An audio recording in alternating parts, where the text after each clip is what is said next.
What's up, y'all? Welcome back to Fish at the Moment. In this video, I want to share 5 skills that good offshore fishermen have that newer offshore anglers need to develop and improve upon. Let's get into it. First is the ability to focus on schools of fish rather than individual fish. When most anglers learn to fish, they start by beating the bank or just fishing the shoreline. This usually leads them to fish isolated, visible targets like a laydown, a log, a boat dock, or maybe a riprap bank. While on rare occasions you can find schools of fish on these types of cover and catch multiple fish on one laydown or one dock, most of the time you're going to be catching individual fish that are just set up around that object by themselves. This means you're catching one fish per target. As a result, you need to fish a lot of different targets throughout the day to get bit. However, this doesn't work out as well when you're fishing offshore because you can't visibly see the targets that you're trying to fish. Instead, they're under the water. This means it's going to be a lot harder to find the pieces of cover or structure you're fishing, so you need to make sure that when you do find a good piece of structure or cover, it has a group of fish on it, let's say 10 to 15 fish. This will allow you to catch 2 to 3 fish per piece of cover, and it makes you more efficient. As I mentioned earlier, someone who's beating the bank may be able to fish 50 to 60 pieces of isolated cover during a fishing day. This means that even if they only get bit on 10% of those objects, they're still going to catch 5 fish, assuming they catch 1 fish per object. However, if you only catch 1 fish per object offshore, you're going to struggle to put 5 fish in the boat because it's a lot harder to find 50 or 60 pieces of cover or structure to fish. On a good day offshore, when you're fishing for 8 hours, you may be able to find 10 to 15 good looking pieces of structure or cover away from the bank. However, if you only get bit on 10% of those objects and you're catching 1 fish per spot, that means you're catching maybe a fish to a fish and a half a day. That's not very good. However, if you're focused on finding schools of fish offshore, you can up the odds and up the number of fish that you catch by going from catching 1 fish per area to maybe 3 to 5 fish per area. This means if you find 10 offshore areas during a fishing day and only get bit on 10% of those spots, or basically 1 out of 10 areas, you still have a chance to catch 5 fish if there's a school of fish there, because you might catch 5 fish off that one area. This then is equivalent to fishing down the bank where you're hitting 50 isolated targets that may only have 1 fish on each target. If you have that same 10% chance to catch fish on those 50 targets, you catch fish on 5 targets, 1 fish for 5 areas equals 5 fish, and now you're catching the same number of fish offshore as you are up shallow. Therefore, to be an effective offshore angler, you have to change your mentality from fishing for individual, isolated fish to fishing for schools of fish. The second ability that all good offshore anglers have is the ability to read a contour line map. A contour line map is the key to unlocking the areas that will hold schools of fish. If you can read a contour map well, you can predict which areas out in the middle of the lake are more likely to attract groups of fish that are set up in 10 to 15 fish schools. On my YouTube channel, I've already made several videos explaining how to read a contour map and how to differentiate the different types of structure that you'll find on these maps. I'll leave a link down in the description below to those videos so you can check them out. However, in this video, I want to explain how you can identify the areas on a contour map that are more likely to hold schools of fish rather than individual fish. To find these areas, I would recommend starting with the Navionics web app or the Navionics phone app. The web app is free, and I'll leave a link down in the description below. You can pull up any lake in the country as long as you're on a desktop or laptop computer. If you don't have one of those, you can also download the Navionics app on your phone. It's $15 and it's definitely worth it. Navionics has contour maps for almost every lake in the entire country, so you should be able to find a lake in your area that has good contour lines. After you pull up the mobile app or the web app, I would recommend zooming in as close to the map as you possibly can. Then zoom out 2 to 3 times. What this will do is give you a broad overview of the lake, and it will allow you to see the contour lines at a higher level than when you're scrolled in really tight to the map. What this will do is allow you to see areas where you have thick black blobs on the screen. Wherever you have these thick black blobs, it means that the contour lines are very tight together. Whenever you have contour lines tied together, it means you're dealing with a sharp drop-off from shallower to deeper water.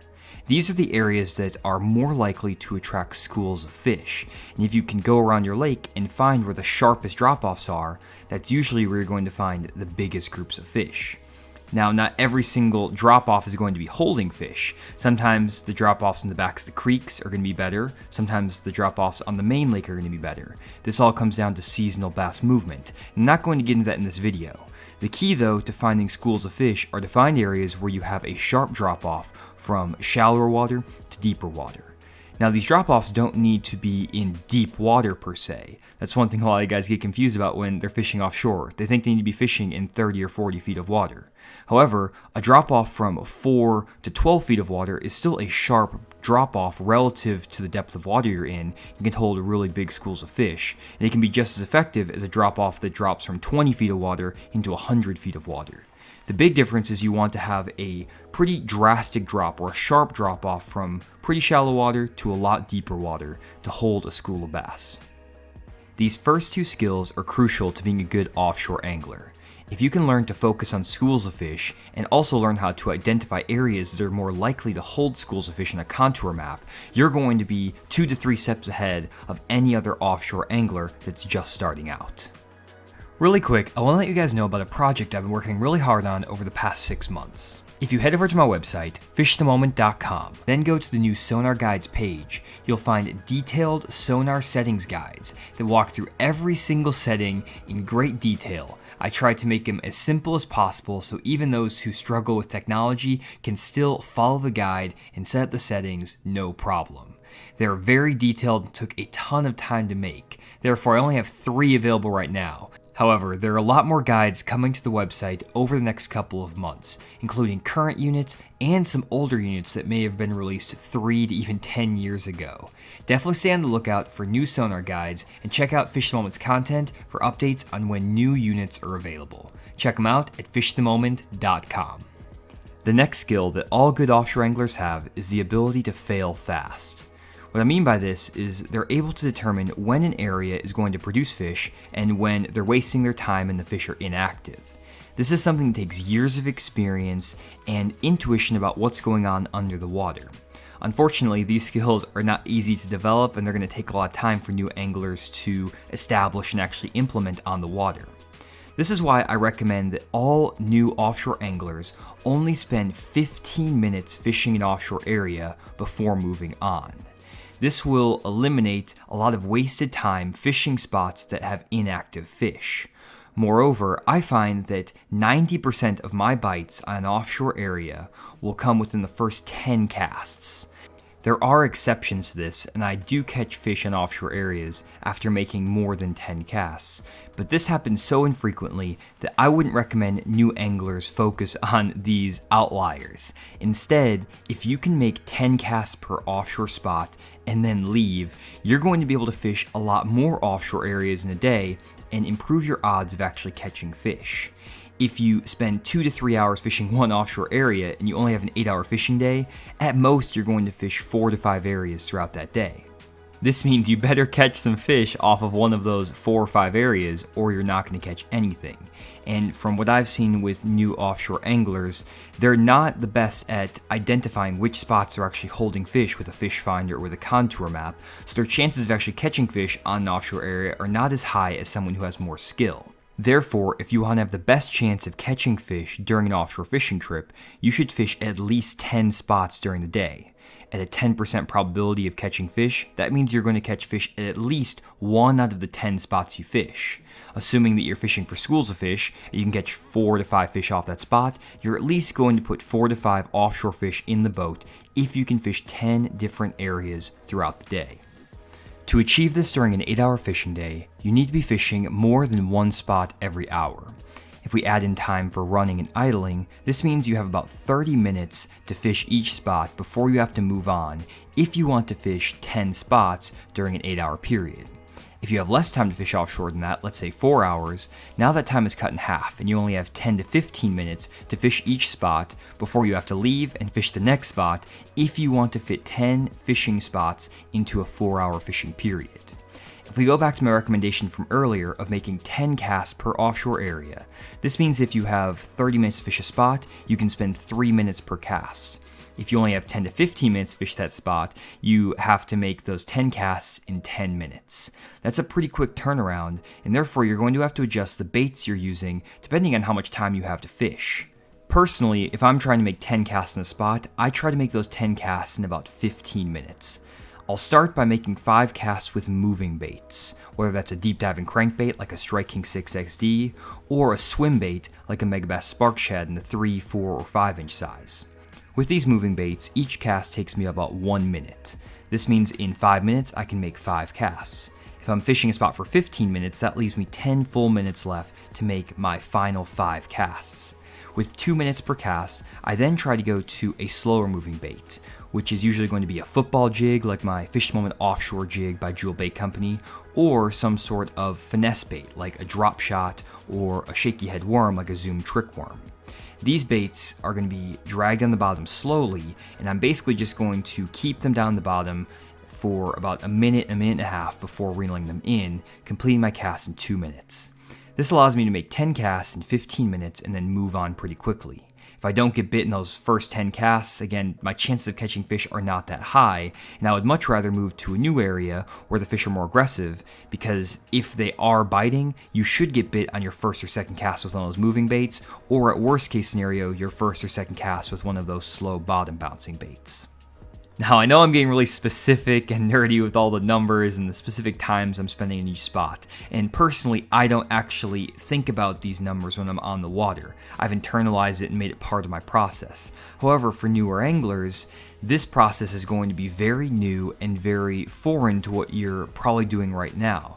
Therefore, by getting specific and actually setting a timer on your phone for how long you're fishing each spot, how long you're making each cast even, it will allow you to become more efficient offshore and will keep you moving, which will increase your probability of actually landing on a spot that has active fish and will help you put more fish in the boat. The whole key here again is to fail fast. You don't want to be wasting a ton of time fishing one spot. If they're not there, move on quickly, and hopefully these general guidelines will help you do that, even if they're a little bit rigid at first. The fourth skill that all good offshore anglers have is the ability to be patient. This is a skill that's important in all aspects of fishing, but it's even more important when you're fishing offshore. What I've found over the years is that on average, I will get bit during 1 to 2 feeding windows over the course of an 8-hour day. This means that if I fish for 8 hours, I might get all of my bites in 2 15-minute windows, or basically only 30 minutes out of my entire day is going to be spent catching fish. The other 7 hours and 30 minutes is going to be spent waiting for the fish to turn on to become active, fishing spots that aren't producing any fish, or driving around the middle of the lake with my fish finder graphing for fish. This takes a lot of patience and a lot of dedication, because you may go 4, 5, or 6 hours without a bite offshore, and that's actually very common. However, when you do hit one of those 15-minute feeding windows, you can load the boat in a hurry.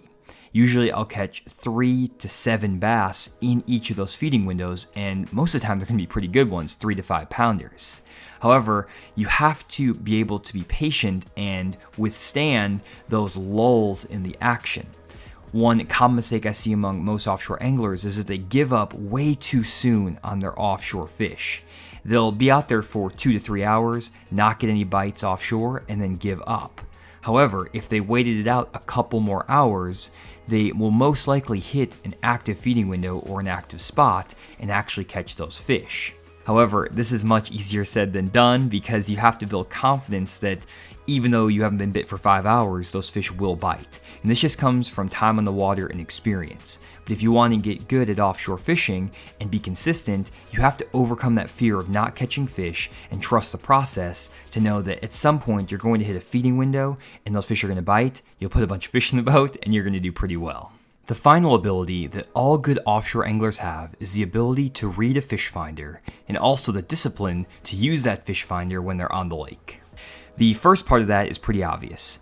Knowing how to interpret down imaging, side imaging, and 2D sonar are prerequisites to being a decent offshore angler.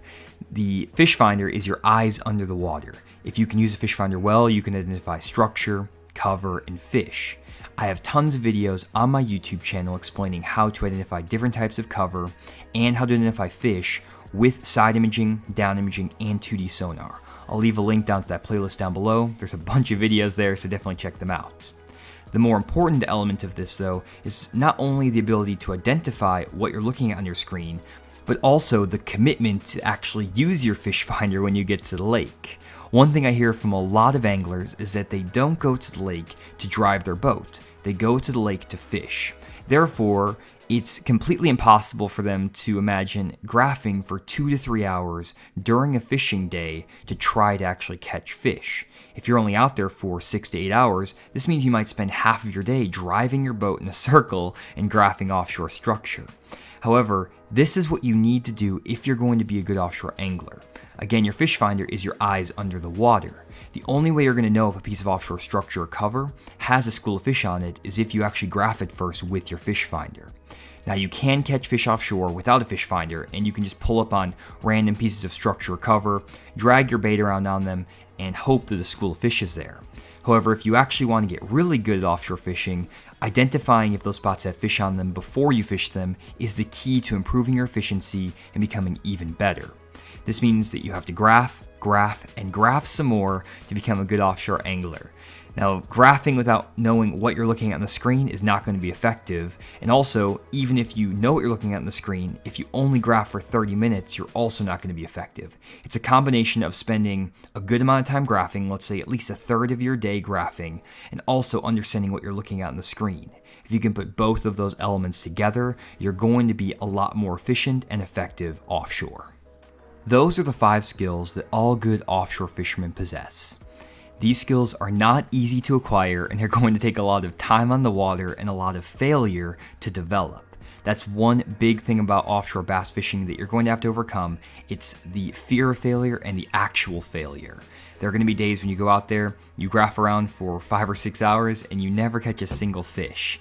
The only way, though, you're going to get better is by going through those bad days, learning from those mistakes, and then building upon that in your upcoming fishing trips.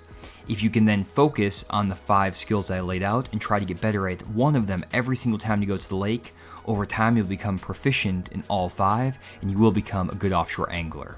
Just make sure you graph some more, learn those contour maps, and have some patience, and over time you're going to become a really good offshore angler.